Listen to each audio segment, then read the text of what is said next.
नमस्कार दोस्तों, home science academy में आपका स्वागत करती हूँ। आज आपके लिए जो पीजीटी का सिलेबस है, इसमें आपका जो ब्लड चैप्टर है, ब्लड क्या है, ब्लड रक्त, हृदय, परिसंचरण तंत्र पूरा, इसके साथ साथ रक्त कैसे जमता है, इन सब चीज़ों पर चर्चा करेंगे। लेकिन आज हमारी ये इसमें से संबंधित पहली वीडियो है। लेकिन मैं आपको बताना चाहती हूँ, इसके पहले मैं ह्यूमन फिजियोलॉजी में मैंने ये चैप्टर पढ़ा भी चुकी हूँ और वहाँ पर और भी डिटेल मैंने पढ़ा दिया है। लेकिन आपके टीजीटी के सिलेबस को देख करके मैंने इसको दोबारा दूसरी तरीके से यहाँ पर चीज़ों को डिटेल किया है। यदि आपको और देखना है तो ह्यूमन फिजियोलॉजी में आप जाएंगे, धमनी और शिरा को मैंने डिटेल किया है और हृदय के बारे में पूरा डिटेल किया है। इसके साथ साथ ब्लड के बारे में भी उसमें ये आपकी आरबीसी, डब्ल्यूबीसी और इसमें क्या क्या चीज़ें पाई जाती हैं, सारी चीज़ें मैंने वहाँ पर भी डिटेल किया है। लेकिन यहाँ पर भी और तरीके से मैं लेकर के आई हूँ। तो आइए देखते हैं इस चैप्टर में। सबसे पहले रक्त, यानी जिसको हम हिंदी में अंग्रेजी में ब्लड कहते हैं और हिंदी में रक्त कहते हैं। और देखिए, रक्त यानी ब्लड का अध्ययन करना क्या कहलाता है? सीरोलॉजी या हिमेटोलॉजी। क्या कहते हैं? सीरोलॉजी या हिमेटोलॉजी कहते हैं। अब देखिए, जो रक्त होता है एक प्राकृतिक कोलाइड के रूप में, कोलाइड का मतलब होता है एक गाढ़ा कंडेंस्ड पदार्थ होता है रक्त में। जैसे कह सकते हैं कि हम लोग चाय बनाते हैं तो क्या होता है, उसमें चाय पत्ती, अदरक और सारी चीज़ें डाल देते हैं, तो उसमें जो सारे जो पदार्थ होते हैं जिसमें हम डालते हैं दूध में, तो वो क्या होता है, वो एक एज ए नेचुरल कोलाइड के रूप में, उसी तरह हमारा जो रक्त होता है वो नेचुरल कोलाइड के रूप में रहता है। और ये देखिए, ये क्या होता है, रक्त एक संयोजी ऊतक होता है। क्या होता है? रक्त एक संयोजी ऊतक होता है और इसी को ही संयोजी का मतलब कनेक्ट करना, यानी जो पूरी बॉडी को जोड़ के रखता है, कनेक्ट करके रखता है, उसी को ही क्या बोलते हैं? संयोजी ऊतक कहते हैं। मैंने ऊतक चैप्टर में इस चीज को बताया भी है। तो रक्त क्या है? कनेक्टिव टिश्यूज है या संयोजी ऊतक होता है। अब देखिए, यहाँ पर इसे परिसंचारी ऊतक भी कहते हैं, सर्कुलेटरी टिश्यूज के नाम से भी जाना जाता है। अगर क्वेश्चन आए सर्कुलेटरी टिश्यूज के किसे कहते हैं, तो आप बता सकेंगे कि परिसंचरी ऊतक जो होता है, यानी रक्त को ही परिसंचरी ऊतक या सर्कुलेटरी टिश्यूज के नाम से भी जाना जाता है। अब आता है, देखिए, ये इसमें जितने भी मैंने टॉपिक लिया है सारा आपका मोस्ट इंपॉर्टेंट है, आपके हर एग्जाम के पर्पज से। एक एक लाइन जो है आपके लिए बहुत इंपॉर्टेंट है और सारी पॉइंट को आप बहुत ध्यान से देखिएगा और पूरी वीडियो देखिएगा, क्योंकि सारी चीजें मैंने पॉइंट वाइज ही किया है। और देखिए, यहाँ पर जो रक्त का जो होता है एक संयोजी ऊतक होता है, इसके साथ साथ इसका जो पीएच मान होता है वो 7.4 होता है। यानी जो 7 से कम होता है वो अम्लीय होते हैं पीएच मान, और 7 से अधिक जिसकी वैल्यू होती है उसको बोलते हैं क्षारीय। यानी 7 से 7.4 है, इसीलिए क्या है? क्षारीय है। जबकि जो नींबू होता है वो अम्लीय होता है, वो 7 से कम होता है। लेकिन जो हमारा जल होता है वो क्या होता है? वो उदासीन न्यूट्रल होता है, वो केवल 7 होता है, तो इसीलिए वो न्यूट्रल होता है। तो ये हमारे पीएच के मान होते हैं। पीएच का फुल फॉर्म होता है पावर ऑफ हाइड्रोजन, तो ये भी आप जानते रहिए। अब देखिए, हमारे शरीर में जो रक्त होता है वो 5 लीटर या 5.5 लीटर होता है। देखिए, जो पुरुष होते हैं उनमें 5.5 लीटर होता है, जो महिला होती है उनके अंदर 5 लीटर होता है। ये किस लिए? क्योंकि हीमोग्लोबिन की जो मात्रा होती है स्त्रियों में कम पाई जाती है और पुरुषों में ज़्यादा पाया जाता है, तो इसी वजह से। और वैसे हमारे शरीर में 5 से लीटर रक्त ही पाए जाते हैं, 5 से 6 लीटर रक्त पाए जाते हैं। अब देखिए, स्टोर, यानी जो हमारा रक्त होता है स्टोर कहाँ पर होता है? प्लीहा में होता है। और इसके साथ साथ कब्र कहाँ पर, यानी कहाँ पर मरने के बाद 20 से 120 दिन बाद, 4 दिन बाद जो मर जाते हैं हमारे ब्लड प्लेटलेट्स, सॉरी, ये जो रक्त रुधिराण होते हैं, ये जो होते हैं ब्लड कर्पल्सेस होते हैं, तो मर जाते हैं कहाँ पर? तो वो भी वहाँ पर प्लीहा में ही होते हैं। तो कहने का मतलब स्टोर और बैंक दोनों कौन सा होता है? प्लीहा होता है। तो ये हमारा स्टोर प्लीहा को ही कहते हैं और ब्लड बैंक भी प्लीहा को ही कहते हैं, और इसी को ग्रेव यार्ड भी बोलते हैं। ग्रेव यार्ड मतलब कब्रिस्तान, यानी जब मरने के बाद वो प्लीहा में ही जाते हैं। तो ये चीज आप याद रखना, ये मोस्ट इंपोर्टेंट पॉइंट है। इनको क्वेश्चन बना करके याद करना कि इनके अध्ययन को क्या कहते हैं, तो कौन सा ऊतक होता है, किस फॉर्म में रहते हैं, सारी चीजें। अब आता है हमारा ये जो हमारे ब्लड होते हैं, ब्लड के 2 टाइप्स में के रूप में डिटेल करेंगे यहाँ पर। देखिए, हमारा प्लाज्मा है और ब्लड कार्पल्स है। जो प्लाज्मा होता है वो हमारे शरीर में मतलब कि रक्त में 60% होता है। प्लाज्मा कितना होता है? 60%। और प्लाज्मा क्या होता है? लिक्विड फॉर्म होता है। क्या होता है? प्लाज्मा एक लिक्विड फॉर्म में होता है। और इसके साथ साथ देखिए, 60% ये होता है और 40% ब्लड कार्पल्स होते हैं, यानी जो रुधिराण होते हैं, रक्त रुधिराण जिनको बोलते हैं हिंदी में, उनकी संख्या कितनी होती है? 40%। और ये कितना होता है? 60% होता है। अब ये जो प्लाज्मा होता है किस कलर का, ये हल्के पीले रंग का होता है और ये पूरे प्लाज्मा 50 से 60% भाग रक्त में प्लाज्मा ही होता है। अभी मैंने यहाँ पर लिख भी दिया है। अब इसमें जो ये 50 से 60% है, इसमें जल कितना होता है, तो 90 से 92% क्या होता है, जल पाया जाता है। किसमें, प्लाज्मा में। अब ये देखिए जो 90 से 92% जल है और 8 से 10% क्या चीज़ें हैं, तो 8 से 10% चीज़ जो पाई जाती हैं वो कार्बनिक और अकार्बनिक पदार्थ होते हैं। क्या होते हैं, कार्बनिक और अकार्बनिक। इसमें आपके कैल्शियम, मैग्नीशियम, पोटेशियम और इसके साथ साथ प्रोटीन, इसमें आपको प्रोथ्रोम्बिन, थ्रोम्बिन, फाइब्रिनोजन, इन सब की चीज़ें पाई जाती हैं।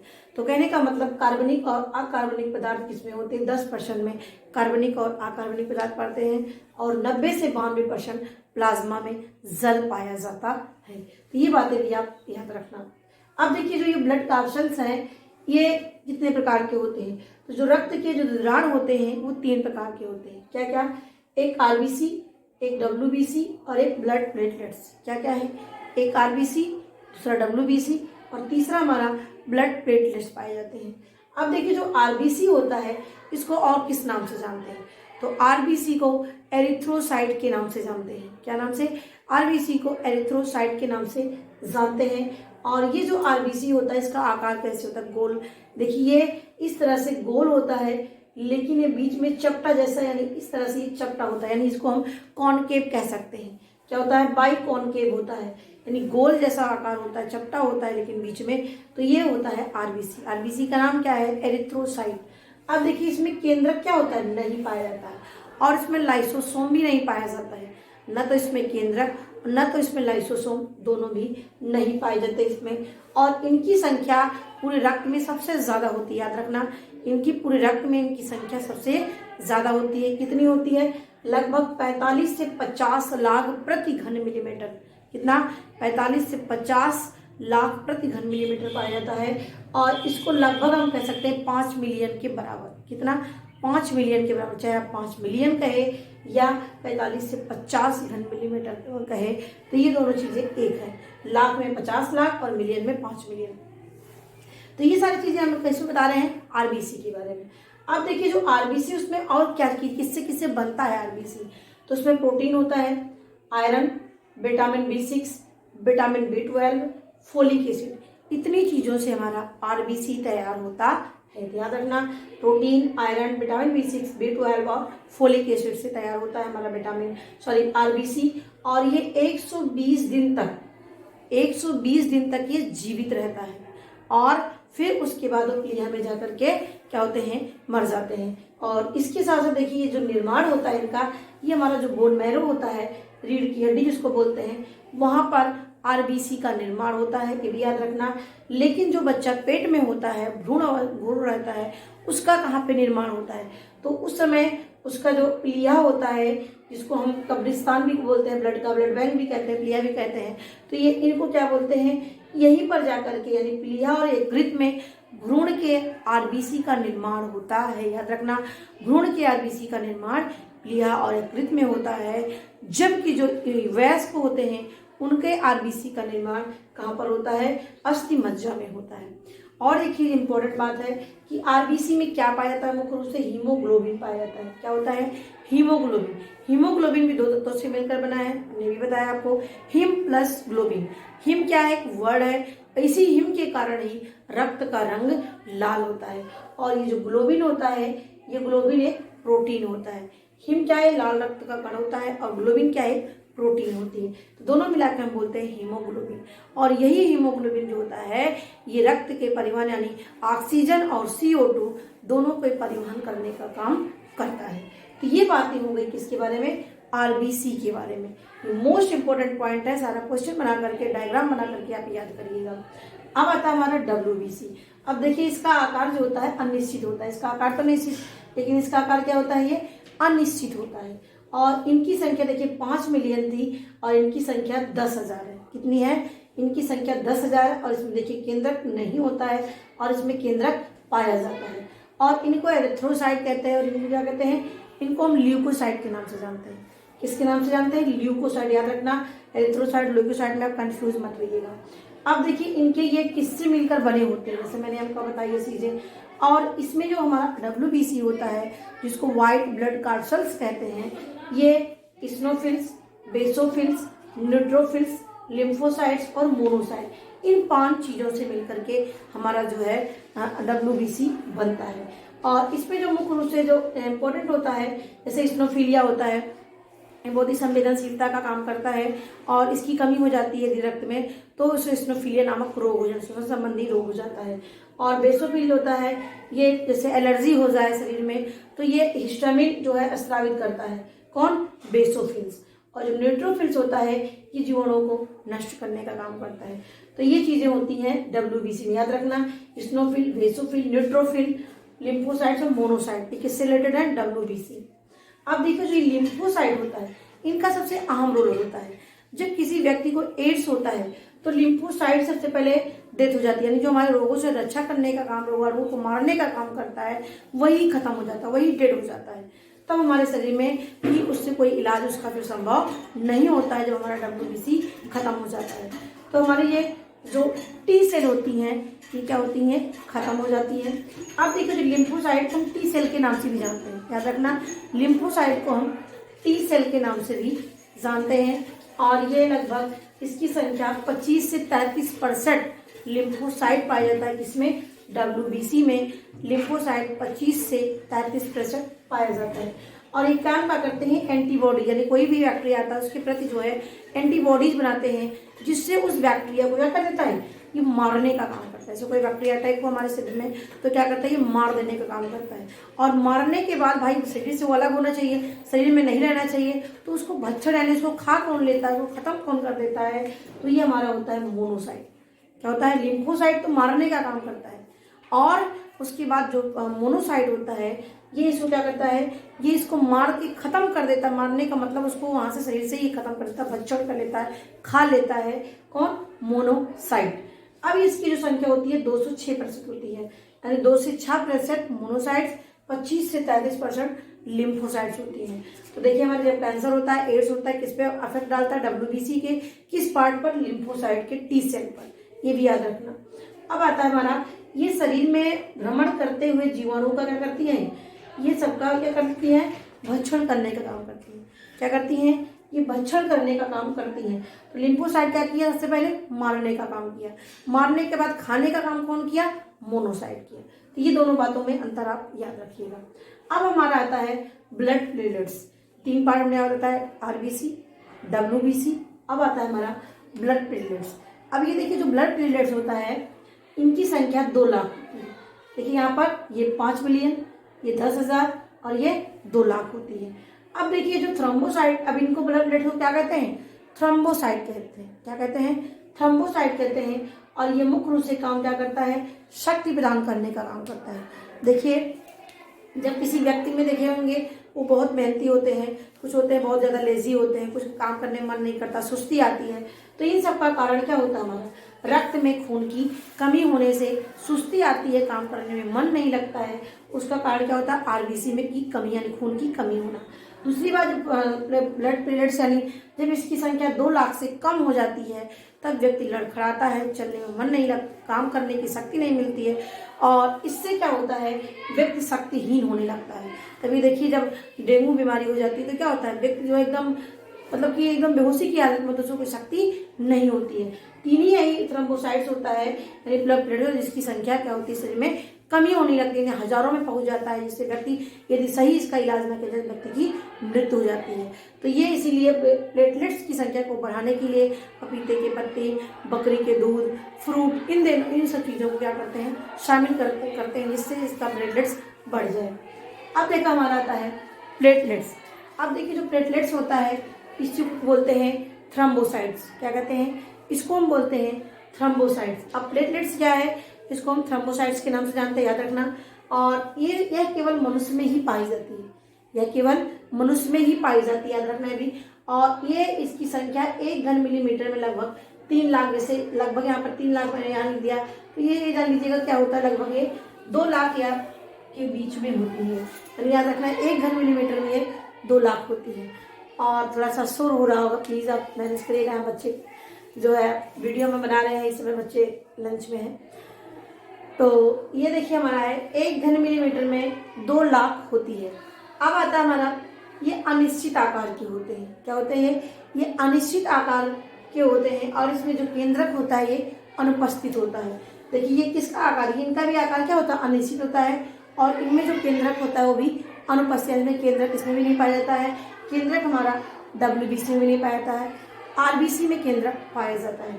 अब आता है हमारा अस्थि मज्जा और इनका भी निर्माण किसमें होता है? बोन मैरो में होता है, अस्थि मज्जा में होता है और इनका दिन 7 से 10 दिन होता है। अब देखिए ये 120 दिन तक जीते हैं और ये जो है जो WBC होता है केवल 4 दिन तक जीते हैं और ये जो हमारा प्लेटलेट्स होता है ये 7 से 10 दिन तक जीवित रहते हैं। देखिए ये लोग तो मृत हो जाते हैं लेकिन जो हमारा प्लाज्मा होता है वो कभी डेड नहीं होता है और इसीलिए इन सब के मरने के बाद भी तब हमारा लिक्विड फॉर्म में प्लाज्मा बचा रहता है। जब इन सब का निर्माण होता है फिर पुनः हो जा करके किस मिल जाते हैं? प्लाज्मा मिल जाते हैं। इसीलिए हमारा प्लाज्मा कभी डेड नहीं होता है। तो देखिए अस्थि मज्जा में इनका निर्माण होता है और रक्त इनका मुख्य काम क्या है? रक्त का थक्का जमाने में सहायक होते हैं। बॉडी के अंदर नहीं बल्कि बॉडी के बाहर जब ब्लड निकलता है उसके लिए थक्का जमाने के लिए ये प्लेटलेट्स जिम्मेदार होते हैं। यदि प्लेटलेट्स ना हो तो शरीर के बाहर ब्लड निकलता जाएगा और रुकेगा नहीं। तो ये प्लेटलेट्स होते हैं जो शरीर के बाहर थक्का जमाने के लिए जिम्मेदार होते हैं। और जबकि जो हिपैरिन होती है ये भी लीवर में इनका निर्माण होता है। इनसे क्या होता है? ये शरीर में रक्त को तरल बनाए रखने का काम, लिक्विड फॉर्म में बनाए रखने का काम करते हैं, वो जमने नहीं देते हैं। दोनों बातें याद रखना, जमने के लिए प्लेटलेट्स और शरीर में लिक्विड फॉर्म में बनाने के लिए हिपैरिन नाम की प्रोटीन होती है जो लीवर इसका निर्माण करता है। अब आता है हमारा हृदय के काम क्या है कि मैंने यहाँ पर छूट गया था हमारा, इसलिए मैंने यहाँ पर ऐड किया है। हीमोग्लोबिन की मात्रा कितनी होती है? देखिए पुरुषों में जो हीमोग्लोबिन की मात्रा होती है वो 14 ग्राम पर डेसीलीटर पाया जाता है, जबकि महिलाओं में 13 ग्राम पर डेसीलीटर पाया जाता है। ये नॉर्मल है हीमोग्लोबिन की मात्रा। इससे कम होता है तो व्यक्ति के अंदर खून की कमी हो जाती है। क्यों? क्योंकि जो हमारा RBC होता है उसी RBC में क्या पाया जाता है? हीमोग्लोबिन। और हीमोग्लोबिन क्या होता है? ये ऑक्सीजन का वाहक होता है, चीज़ों का वाहक होता है, यानी हमारे पोषक तत्वों का और गैसों का।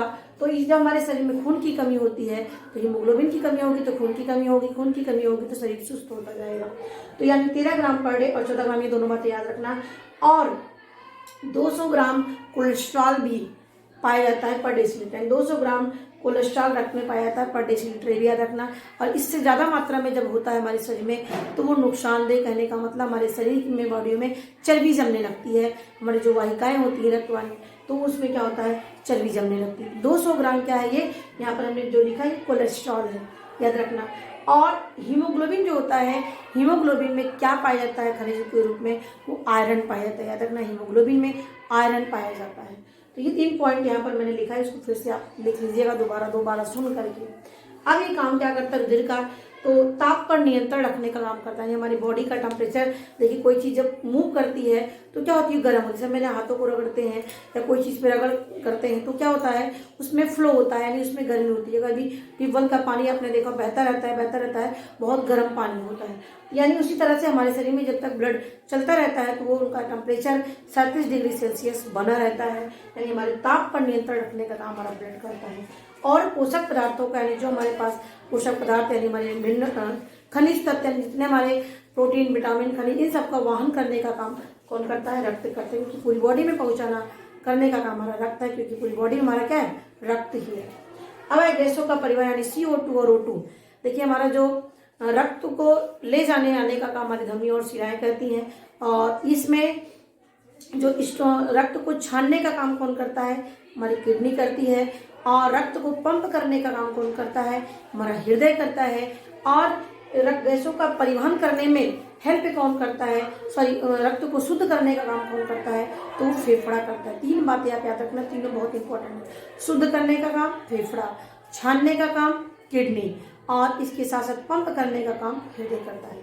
तो ये जो हमारा फेफड़ा होता है ये एक स्थान होता है किसके लिए? गैसों का परिवहन करने के लिए, यानी ऑक्सीजन को लेने के लिए और CO2 को बाहर निकालने के लिए एक स्थान होता है जहाँ पर हमारी रक्त वाहिकाएं आती हैं। वो क्या करती हैं? वहाँ पर चेंज करती हैं, यानी CO2 को दे देती हैं और O2 को लेकर के पूरी बॉडी में सर्कुलेट करती हैं। तो गैसों का परिवहन हमारे रक्त के माध्यम से होता है। उत्सर्जित पदार्थों का भी परिवहन, हमारे जो व्यर्थ पदार्थ होते हैं वो भी रक्त के माध्यम से भी बाहर निकलते हैं। और देखिए जो क्षमता है हमारे किडनी में जाकर के। अब आता है हमारा जल संतुलन, हमारे शरीर में जल का संतुलन बनाने का काम भी रक्त करता है। और रोगों से रक्षा, क्योंकि हमारा जो WBC है क्या करता है, रोगों से लड़ने का काम करता है। रोगों से रक्षा करने का भी काम हमारा कौन करता है, रक्त करता है।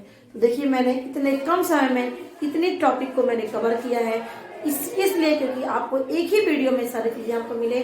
और फिर मैं नेक्स्ट वीडियो में मैं लेकर के आऊँगी, इसमें मैं आपको बताऊँगी रक्त का थक्का शरीर में कैसे जमता है, इस सारी चीज़ों पर हम चर्चा करेंगे। तो हमारी वीडियो देखने के लिए आपको धन्यवाद। एक बार इसको फिर से देख लेते हैं। हमने बताया रक्त जो है इसका अध्ययन करना सीरोलॉजी, हेमेटोलॉजी है। और इसका जो pH मान 7.5 होता है, इसे परसेंटेज ऊतक कहते हैं। और संयोजी ऊतक या प्राकृतिक कोलाइट के नाम होते हैं। और इनका जो प्लाज्मा होता है 60% होता है, ब्लड का 40% होता है। और जो प्लाज्मा होता है पीले रंग का होता है, 90 से 92% जलीय होता है। और जो हमारा RBC होता है, इसी को एरिथ्रोसाइट के नाम से, WBC को ल्यूको, और ब्लड को प्लेटलेट्स को थ्रोम्बोसाइट के नाम से जानते हैं। RBC की 5 बिलियन संख्या, और ये जो है उनकी संख्या 10,000, और प्लेटलेट्स की संख्या 2,000 होती है। ये सारी बातें आप याद रखना, बहुत इंपॉर्टेंट क्वेश्चन है, सारे इंपॉर्टेंट टाइप हैं। इनको आप क्वेश्चन बना करके भी अपने कॉपी में इस टॉपिक के बाद भी नोट करिएगा। तो आशा करती हूँ कि आपको ये टॉपिक समझ में आया होगा। एक बार फिर से मेरी वीडियो देखने के लिए आपको धन्यवाद।